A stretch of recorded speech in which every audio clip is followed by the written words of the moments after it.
दोस्तों आपको पता है मैं फ्रेंच लैंग्वेज सीख रही हूँ और इस साल के एंड तक मुझे 5 साल हो जाएंगे फ्रेंच सीखते हुए। अब कोई काम जो पास्ट में शुरू हुआ हो, स्टिल चल रहा हो, लेकिन कंप्लीट ना हुआ हो, बस यही तो है फ्यूचर परफेक्ट कंटिन्यूअस टेंस।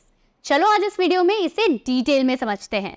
सबसे पहले फ्यूचर परफेक्ट कंटिन्यूअस का हम स्ट्रक्चर समझते हैं। ओके, तो स्ट्रक्चर के लिए subject plus will have been plus verb के साथ ing फॉर्म का यूज होता है। Example, by the year end I will have been learning French for 5 years। इस साल के अंत तक मुझे फ्रेंच सीखते हुए 5 साल हो जाएंगे। तो ये जो एक्शन है जिसके बारे में मैंने बात की वो पास्ट में किसी पॉइंट पे शुरू हुआ, अभी भी चल रहा है और इस ईयर एंड तक चलेगा, लेकिन अभी तक कंप्लीट नहीं हुआ, तो इसे हम कहेंगे फ्यूचर परफेक्ट कंटिन्यूअस टेंस। अब मैं आपको एग्जाम्पल्स के थ्रू एक एक करके इसे समझाऊंगी। आपको करना कुछ नहीं है, सिर्फ एग्जाम्पल्स को ध्यान से सुनना है, लिख लिख कर प्रैक्टिस करनी है, बोल बोल कर प्रैक्टिस करनी है, और जरूरत पड़े तो कमेंट्स में भी लिख कर मुझे बता देना। पहला example, I will have been studying for 3 hours by the time you arrive. मैं तब तक 3 घंटे तक पढ़ रही होंगी जब तुम आओगे। By next month they will have been living in their new house for 6 months। अगले महीने तक वह 6 महीने से अपने नए घर में रह चुके होंगे। She will have been working at the company for 10 years when she retires। जब उसकी रिटायरमेंट होगी तब उस कंपनी में वह 10 साल तक काम कर चुकी होगी। By the time the movie ends, we will have been sitting here for 3 hours। Film खत्म होने तक हम 3 घंटे से यहाँ बैठे होंगे। They will have been waiting for the train for 2 hours by 10 o'clock। 10 बजे तक वो 2 घंटे से ट्रेन का इंतजार कर चुके होंगे। By next year, I will have been living in this city for 5 years। अगले साल तक मैं शहर में 5 साल तक रह चुका हूँगा। He will have been running his own business for a decade by the time he turns 30। जब वह 30 साल का होगा तब उसने अपने खुद का बिजनेस 10 साल तक चलाया होगा। By next summer, they will have been saving money for their trip for 6 months। अगले समर्स तक उन्होंने अपनी यात्रा के लिए 6 महीने के पैसे बचा रखे होंगे। She will have been teaching English for 20 years by the time she retires। जब उसकी रिटायरमेंट होगी तब उसने अंग्रेजी सिखाने में 20 साल तक काम कर लिया होगा। By the time he gets back from his trip, his friends will have been missing him for a week। जब वो अपने वेकेशन से वापस आएगा तब उसके दोस्त उसे 1 हफ्ते से मिस कर रहे होंगे। They will have been renovating their house for 6 months by the end of the year। साल के अंत तक उन्होंने अपने घर का रेनोवेशन 6 महीने तक कर चुका होगा। By next Monday, I will have been working on this project for 3 weeks। अगले मंडे तक मैं इस प्रोजेक्ट पर 3 हफ्ते काम कर चुका हूँगा। She will have been waiting for her exam results anxiously for a month by the end of this week।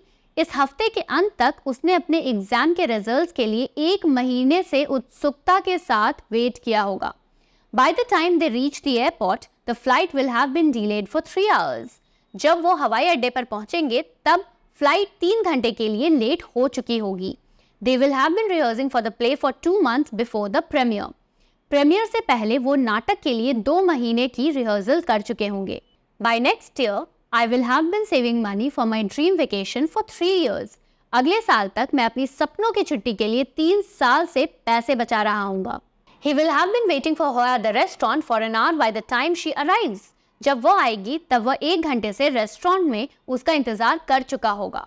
दोस्तों अगर आप भी बिल्कुल बेसिक से लेकर एडवांस लेवल तक इंग्लिश सीखना चाहते हो, वो भी एक्सपर्ट मेंटोर्स की गाइडेंस में, तो डिस्क्रिप्शन में दिए गए लिंक को चेक करना बिल्कुल मत भूलना। By the time they finish the project, they will have been working together for 6 months। Project पूरा होने तक वो 6 महीने से मिलकर काम कर चुके होंगे। She will have been waiting for the bus for half an hour by the time it arrives। जब बस पहुंचेगी तब उसने बस का इंतजार आधे घंटे से किया होगा। By next summer, they will have been living in the countryside for a year। अगले समर्स तक वो 1 साल से गांव में रह चुके होंगे।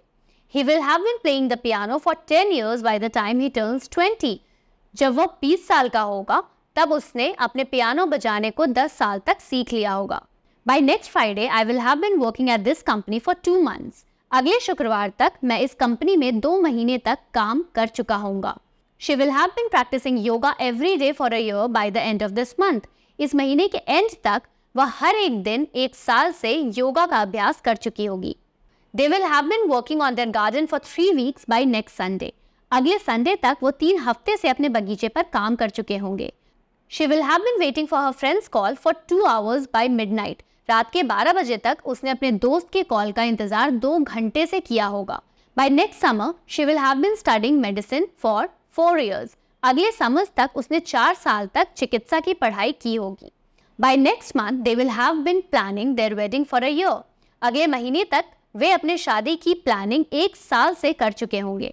She will have been waiting for her husband to return home for 2 hours by dinner time.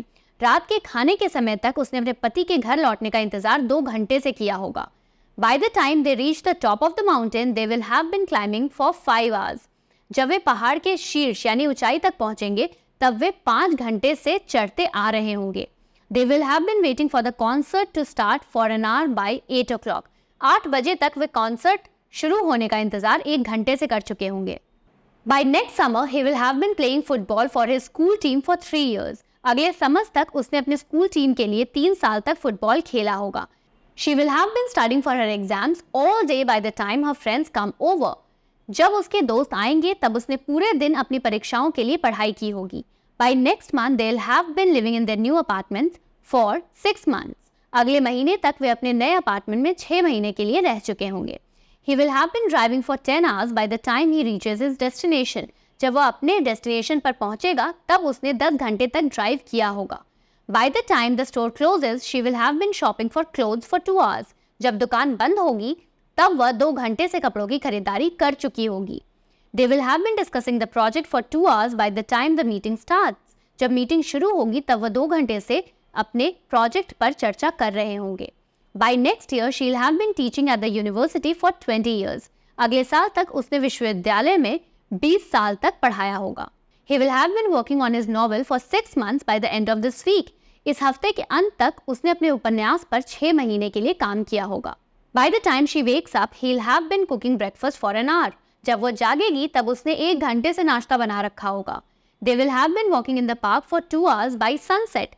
सूर्यास्त के समय तक वे पार्क में 2 घंटे से टहल रहे होंगे। By the time the guests arrive, she will have been baking cookies for an hour. जब मेहमान आएंगे तब वह 1 घंटे से कुकीज बेक कर रही होगी। By next summer, he will have been practicing martial arts for 5 years. अगले गर्मी तक उसने 5 साल तक मार्शल आर्ट्स का अभ्यास किया होगा। तो दोस्तों ये थे कुछ बेसिक से लेकर advance sentences future perfect continuous tense के। अब आपका होमवर्क तो आपको याद ही है, आपको कमेंट्स में एक सेंटेंस मुझे लिखकर बताना है ताकि आपकी प्रैक्टिस हो जाए, वो भी फ्यूचर परफेक्ट कंटीन्यूअस टेंस से। कैसा लगा ये लेसन? इस मजेदार लेसन की तरह मेरा फुल स्पोकन इंग्लिश कोर्स भी बहुत अलग है, बहुत खास है, जिसमें मैंने बिगिनर लेवल से लेकर एडवांस लेवल तक स्टेप बाय स्टेप इंग्लिश सिखाई है और बोलने की प्रैक्टिस करवाई है। इसमें आपको 60 से ज्यादा वीडियो लेसन्स मिलेंगे, लाइव क्लासेस की ऑप्शन भी है, नोट्स मिलेंगे, क्विजेस मिलेंगे, प्रैक्टिस ग्रुप होगा जहां स्टूडेंट्स ऑडियो और टेक्स्ट मैसेजेस में प्रैक्टिस करते हैं ताकि आपका फ्लुएंट होने का सपना सच हो सके। आपके प्यार से मुझे इंडिया का most trusted online English coach का अवार्ड मिला है और इसी प्यार के लिए कह रहा हूं कि ये कोर्स जरूर ट्राई करो, आपकी लाइफ चेंज कर देगा। लिंक डिस्क्रिप्शन में है या फिर आप avvalenglish.com पर भी जा सकते हैं। अगर होना है सफल तो फॉलो अव्वल।